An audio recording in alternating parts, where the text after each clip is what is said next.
요한복음 1장 29절로 34절의 말씀입니다.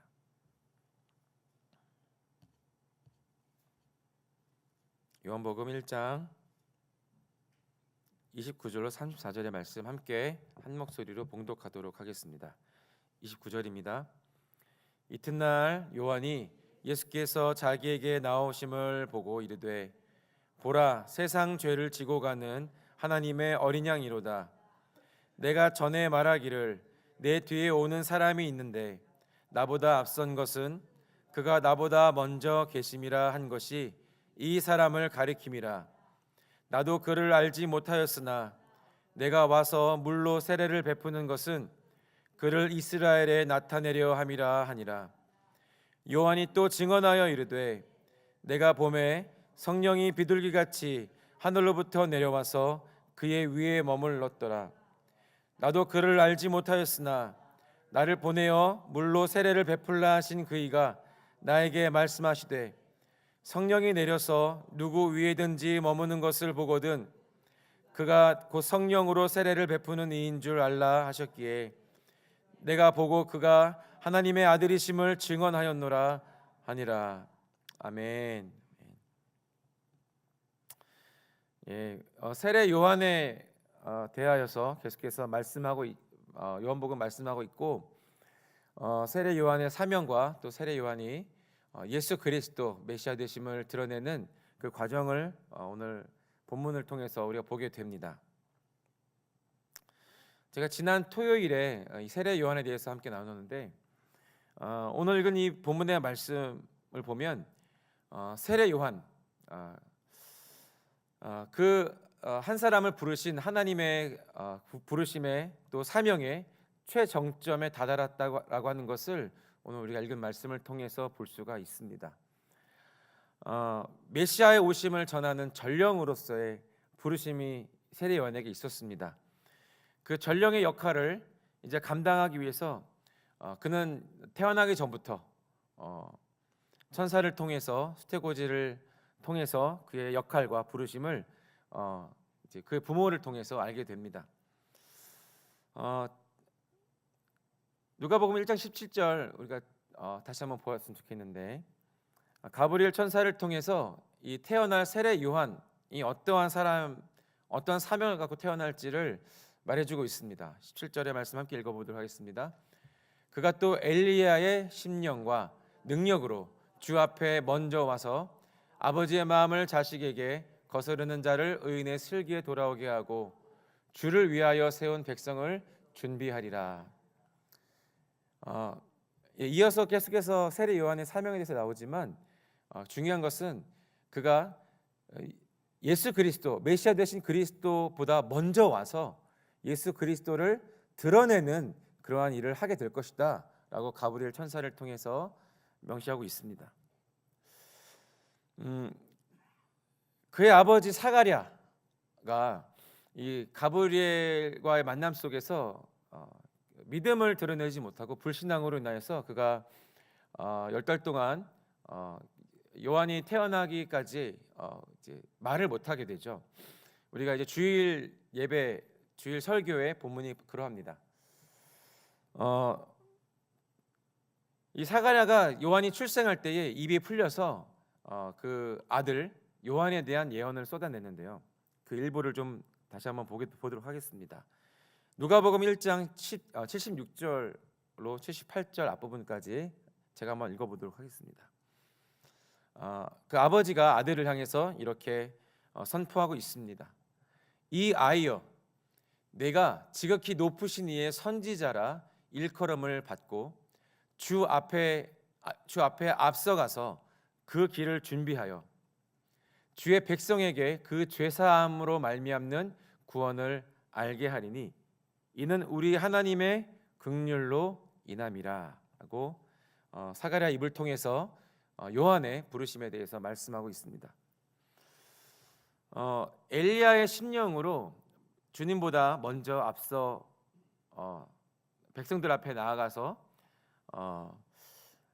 메시아로 나올 수 있는 길을 준비하는 자, 먼저 메시아에게 나오기 위해서 죄사함을 선포하고 죄사함의 세례를 베풀어서 예수 그리스도를 맞이하게 하는 그러한 사명을 띠고 세례 요한이 이 땅에 태어나고 또 그 사명을 감당하고 있습니다. 이제 태어날 때부터 사명을 이제 깨닫고 부모로부터 충분히 듣고 그도 그의 부르심을 선택하여서 그 길을 갔던 세례 요한의 그 모든 인생의 정점에 이제 서게 됩니다. 그가 그토록 학수고대하면서 만나고 싶었던 분을 만나게 됩니다. 바로 메시아와 마주대하게 되는 그런 때를 맞이하게 된 것입니다. 요한은 평생을 이 순간만을 위해서 살았습니다. 그가 광야에서 낙타 털옷을 입고 석청과 메뚜기를 먹으면서 철저하게 절제된 그 고행의 삶을 살았습니다. 그러한 삶을 살았던 요한에게 드디어 보상이 주어지는 찰나에 이르게 된 것입니다. 요단강의 세례터에서 전국에서 몰려든 사람들 앞에서 그가 혼신을 다해 온 이스라엘이 그토록 고대하고 기다리던 성경이 예언한 그분을 소개하게 되는 요한의 인생의 하이라이트를 맞이하게 되는 것입니다. 성경에는 세례 요한과 같은 메시아를 드러내어 소개하는 소명을 가진 자들이 몇 더 등장을 합니다. 그 중에 한 인물은 시므온이라고 하는 인물입니다. 누가복음 2장의 말씀을 보면 이 시므온이 주님을 만난 장면이 묘사가 되어 있습니다. 기록이 되어 있습니다. 25절로 26절인데 예루살렘에 시므온이라는 사람이 있으니 이 사람은 의롭고 경건하여 이스라엘의 위로를 기다리는 자라. 성령이 그 위에 계시더라. 26절 그가 주의 그리스도를 보기 전에는 죽지 아니하리라 하는 성령의 지시를 받았더니 라고 하는 이 인물에 대해서 설명하고 있습니다. 이 시므온이라고 하는 이 인물, 이 사람이 어찌나 경건한지 아직 오순절에 성령님께서 강림하셔서 우리 사람의 내면에 내주하시기 전에 아주 특별한 성령님의 임하심이 이 시몬에게 있었습니다. 이 성령님과 함께하는 시몬 이 사람에게 성령님께서 특별한 지시를 내리세요. 방금 읽었던 말씀과 같이 네가 메시아를 보기 전에 즉 그리스도를 보기 전까지는 죽지 아니하리라. 그리스도를 만나야 메시아를 만나야 눈을 감을 수 있다라고 하는 특별 지시를 받습니다. 이 시몬이 얼마나 주님을 기다렸겠습니까? 메시아를 언제고 만날까? 그가 눈에 불을 켜고 성령님의 감동을 따라서 메시아를 만나는 날들을 아마 고대했을 것입니다. 누가복음 27절로 32절 2장의 말씀에 보면은 그 장면이 드디어 등장을 합니다. 성령의 감동으로 성전에 들어가면 시므온이 그렇습니다. 마침 부모가 예수님의 그 부모죠. 부모가 율법의 관례대로 행하고자 하여 그 아기 예수를 데리고 오는지라. 시므온이 아기를 안고 하나님을 찬송하여 이르되 주제여 이제는 말씀하신 대로 종을 평안히 놓아주시는도다. 내 눈이 주의 구원을 보았사오니 이는 만민 앞에 예비하신 것이요 이방을 비추는 빛이요 주의 백성 이스라엘의 영광이니이다 하니 라고 시므온이 감동 속에서 말씀하고 있습니다. 이 성전에 들어가서 모세 율법의 관례대로 행하고자 했다는 것은 이 모세 율법 가운데 첫 아들, 장자가 태어나면 거룩하게 구별하라라고 하는 주께 드려라 하는 기록대로 아기 예수를 이제 성전으로 데리고 와서 그 율법대로 이제 행하려고 하는 그 과정 가운데 시몬을 만난 것입니다. 이 성전에 들어갔다가 준비된 전령 시몬을 만난 것입니다. 그를 통해서 이 한 아기, 갓 태어난 이 아기가 바로 이스라엘이 그토록 기다렸던 구원자시다. 그는 이방의 빛이요 이스라엘의 영광이시다라고 하는 그 메시아를 드러내는 그 사명을 시므온도 감당하게 됩니다. 어찌나 시므온이 감격했는지 이제 주님 나를 놓아주십시오라고 그가 토로하고 있습니다. 이 메시아를 드러내는 이 사명을 감당하게 된 시므온 말고도 한나라고 하는 이 여인이 한 명 더 있습니다. 뒤이어서 그 한나에 대한 기록이 나와 있는데요. 이 한나는 주야로 금식하면서 오직 기도에 헌신한 그러한 영적인 부르심과 권위가 있었던 그러한 인물입니다. 이 한나도 메시아의 오심을 바라는 많은 사람들 앞에서 예수 그리스도, 그 사람의 모양을 입고 오신 예수 그리스도를 만민 앞에서 공표하게 됩니다. 뒤이어서 나오는 2장 36절로 38절의 말씀을 제가 한 번 더 읽겠습니다. 또 아셀 지파 바누엘의 딸 안나라 하는 선지자가 있어 나이가 매우 많았더라. 그가 결혼한 후 7해 동안 남편과 함께 살다가 과부가 되고 84세가 되었더라. 이 사람이 성전을 떠나지 아니하고 주야로 금식하며 기도함으로 섬기더니 마침 이때에 나와서 하나님께 감사하고 예루살렘의 속량을 바라는 모든 사람에게 그에 대하여 말하니라. 아마도 한나도 시므온과 같이 성령님의 감동 속에서 예수 그리스도를 만났던 것 같습니다. 그가 기도에 전무하였고 금식하는 사람이었기 때문입니다.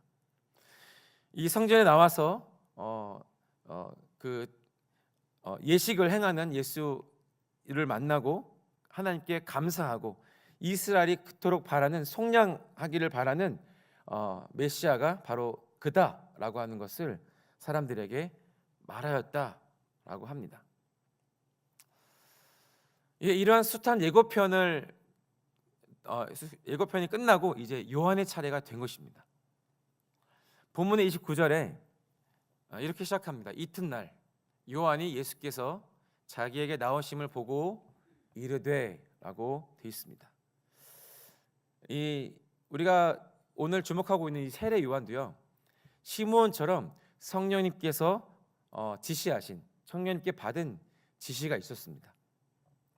왜냐하면 세례 요한은 그 메시아가 누구인지를 알아볼 수 있어야 됐기 때문입니다. 성령님이 말씀하신 조건을 만족시키기 전까지는 요한은 메시아가 누구인지, 그가 기다리던 그 메시아가 누구인지 그는 전혀 몰랐습니다. 주님께서는 우리에게 모든 것을 다 알려주시지는 않습니다. 때로는 우리의 애간장을 태울 만큼 아주 약간의 힌트만을 주실 뿐입니다. 하나님은 왜 그렇게 하실까요? 마치 그 문제지 뒷장에 있는 해답지를 보는 것처럼, 정답지를 보는 것처럼 시원하게 다 알려주시면 참 얼마나 좋습니까? 우리가 헷갈리지 않도록, 의심하지 않도록 마치 전능자의 눈으로 보듯이 우리에게 모든 것을 환히 비춰주시면 참 좋겠지만, 그러나 우리가 그 주님의 때로는 친절하지 않는 그러한 하나님을 대면하기도 합니다. 우리가 알기 원하는, 또 우리가 깨닫기를 원하는, 또 해결하기를 원하는 우리의 기도의 응답은 때로는 아주 작은 단서들로 하나님 응답하실 때가 훨씬 더 많습니다. 마치 엘리야가 그 가뭄 속에서 큰 비를 기다리며 기도할 때 아주 작은 손바닥만한 구름을 하나님께서 보여주실 때 그것이 큰 비가 될 것이라고 하는 것을 엘리야가 알았던 것처럼, 하나님께서는 우리의 기도의 응답을 아주 작은, 때로는 우리가 저것이 맞나? 하나님의 응답이 맞나?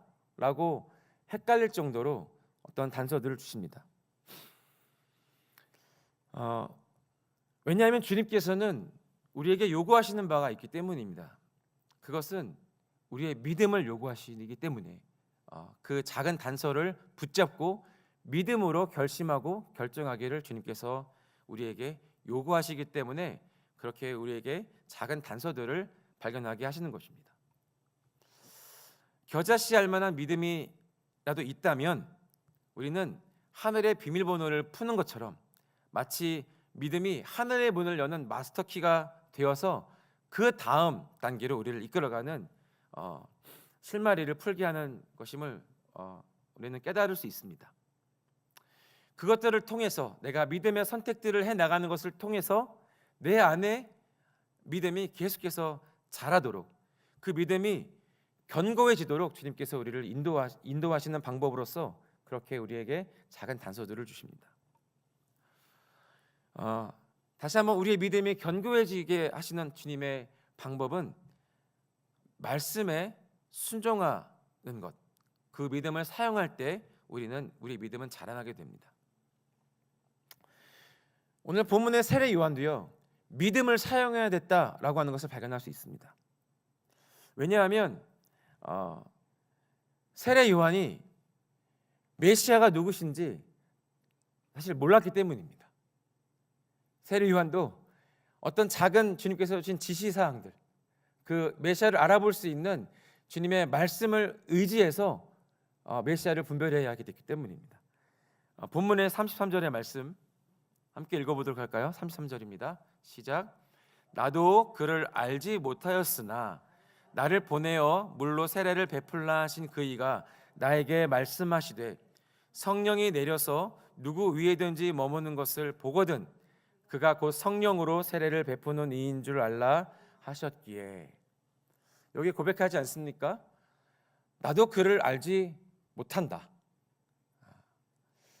내가 메시아의 전령이지만 내가 메시아가 누구신지 내가 알지 못한다. 다만 나를 보내시니, 나를 보내셔서 백성들 앞에 회개의 세례를 베풀도록 나를 부르시고 보내신 그분께서 말씀하신 그 단서만 가지고 있다라고 말하고 있어요.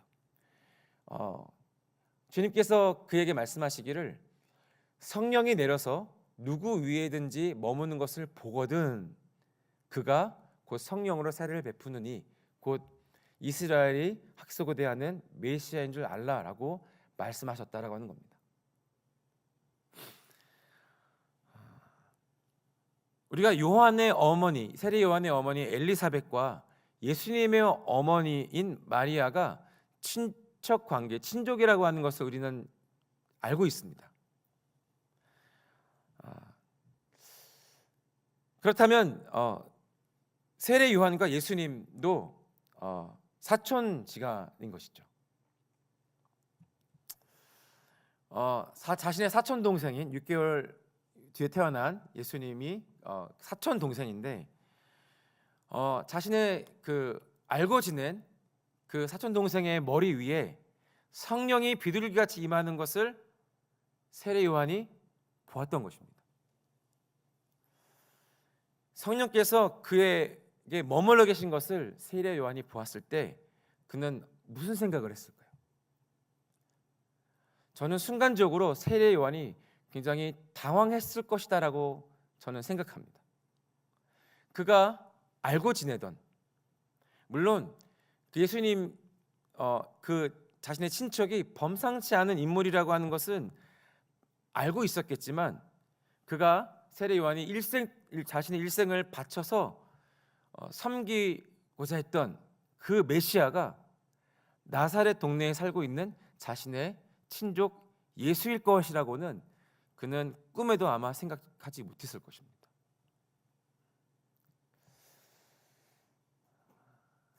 하지만 세례 요한은 아까 제가 말씀드렸던 것처럼 자신의 부르심에 믿음을 더해 사용했습니다.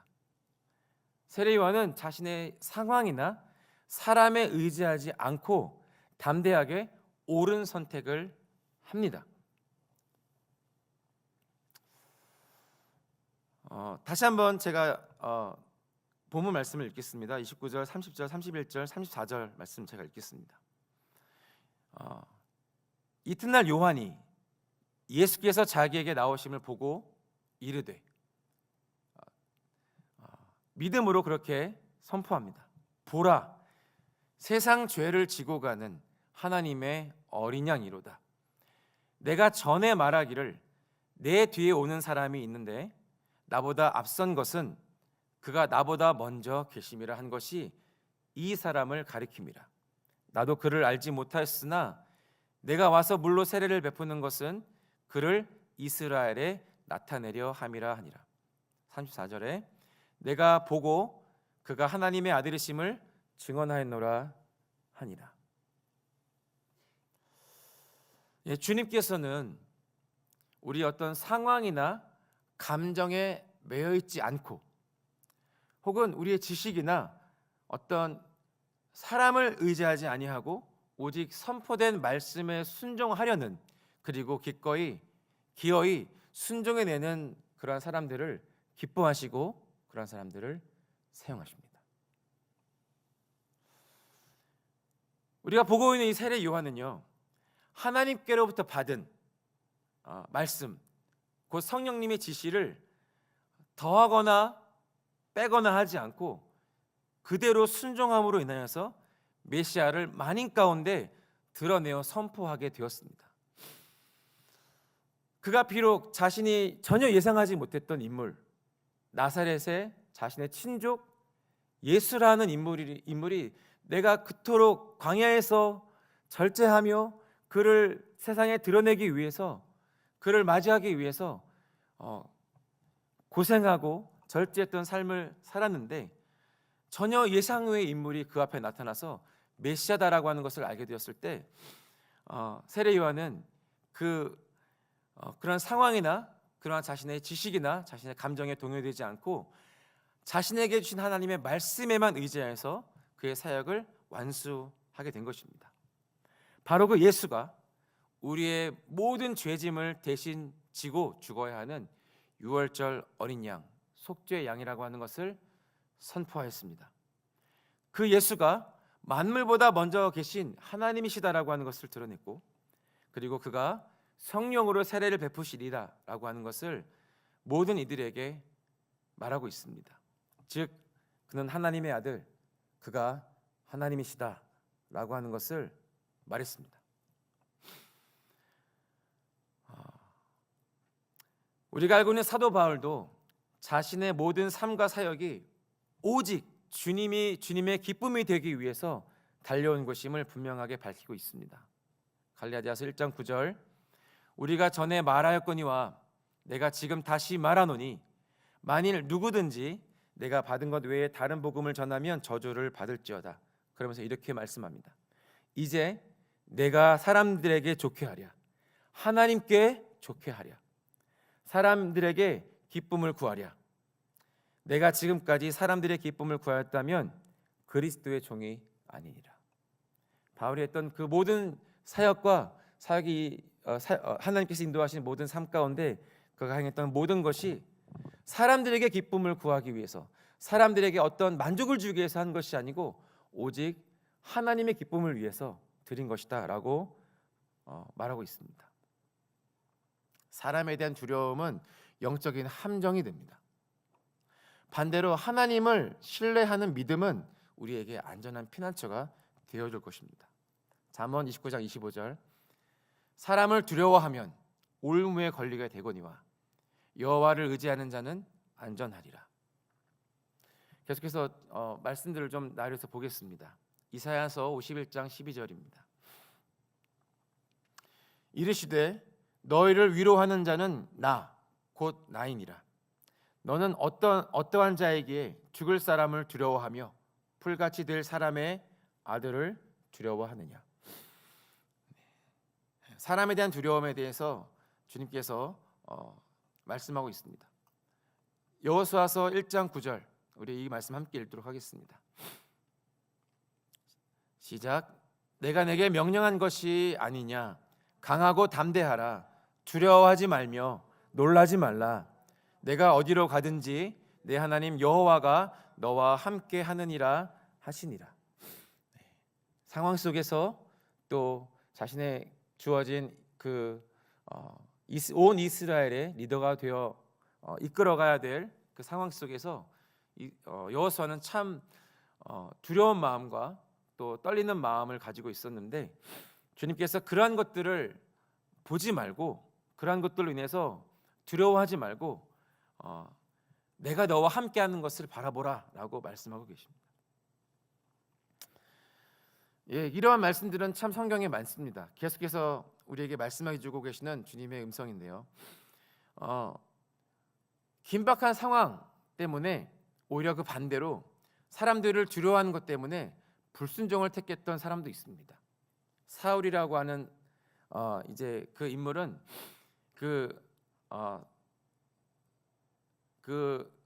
전쟁 속에서 사람들을 두려워하고 자신의 군대가 블레셋을 이기지 못하겠다라고 하는 판단 때문에 하나님의 말씀에 불순종한 것을 보게 됩니다.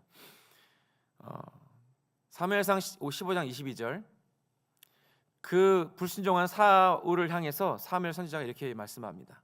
사무엘이 이르되 여호와께서 번제와 다른 제사를 그의 목소리를 청종하는 것을 좋아하심 같이 좋아하시겠나이까. 순종이 제사보다 낫고 듣는 것이 순양의 기름보다 나으니 라고 말씀합니다.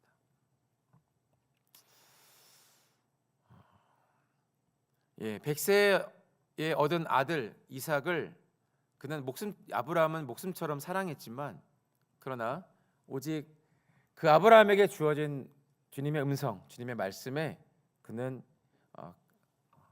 지체하지 아니고 순종합니다. 그 이삭을 제단에 바치려 했던 그 아브라함에게, 끝까지 주님을 신뢰하는 그 아브라함에게 주님은 그 믿음으로 선택한 선택에 대하여 축복의 말씀을 주십니다. 창세기 22장 18절입니다. 함께 읽도록 하겠습니다. 또 내 씨로 말미암아 천하 만민이 복을 받으리니 이는 내가 나의 말을 준행하였음이니라 하셨다 하니라. 이 아브라함이 그 아들 이삭을 바치라고 했을 때 겉으로는 드러내지 않았지만 얼마나 그 속에 번민이 있었겠습니까? 이삭을 통해서 하나님께서 약속을 주시고 이삭을 통해서 하나님의 언약을 이루어 가실 것이다 라고 하는 약속의 아들로 주셨는데, 하나님께서 그에게 들려주신 말씀은 그와 정반대되는 말씀이었기 때문에 아브라함은 밤새 잠도 자지 못하고 하나님 말씀에 순종하려고 하긴 했지만 그의 속 안에서는 도저히 이해할 수 없는 하나님 말씀 앞에 고민하고 씨름하였을 것입니다.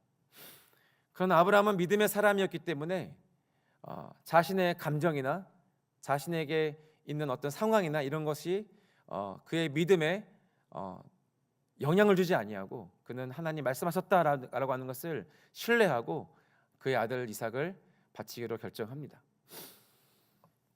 하나님께서는 그를 시험하셨지만 아브라함은 그 하나님의 말씀에 준행한 것, 하나님 말씀에 순종한 것으로 인해서 그는 다시 한번 하나님 앞에 복을 얻게 됩니다.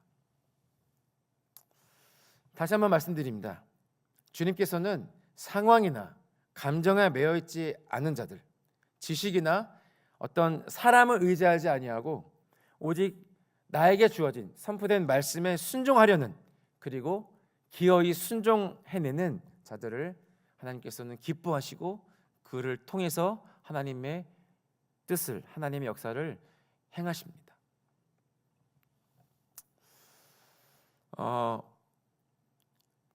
마지막으로 곧 십자가를 지시기를 앞두고 제자들과 마지막 만찬을 하시면서 당부하신 말씀도 함께 보도록 하겠습니다. 주님의 말씀 오로지 복종하는 이유는 마음과 뜻을 다해서, 힘을 다해서 하나님만을 나의 최고의 사랑으로 여기는 자들에게 하시는 말씀입니다. 요한복음 14장 15절 이렇게 말씀합니다. 너희가 나를 사랑하면 나의 계명을 지키리라. 너희가 나를 사랑하면 나의 계명을 지키리라. 21절입니다. 나의 계명을 지키는 자라야 나를 사랑하는 자니 나를 사랑하는 자는 내 아버지께 사랑을 받을 것이요 나도 그를 사랑하여 그에게 나를 나타내리라.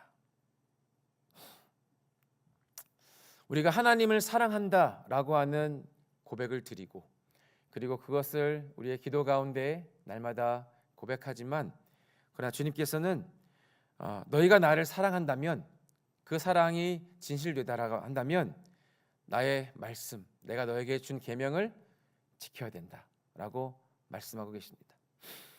나의 계명을 지키는 자라야 하나님의 말씀에 순종하기로 결정하고, 그 하나님의 말씀 앞에 다른 것을 제지 아니하고 그 말씀에 나를 던지는 그러한 자를 하나님께서는 나를 사랑하는 자다라고 인정해 주신다라고 하십니다. 나를 사랑하는 자는 내 아버지께 사랑을 받을 것이요 나도 그를 사랑하여 그에게 나를 나타내리라 약속해 주고 계십니다. 세례 요한이 그의 사역의 가장 정점에 있을 때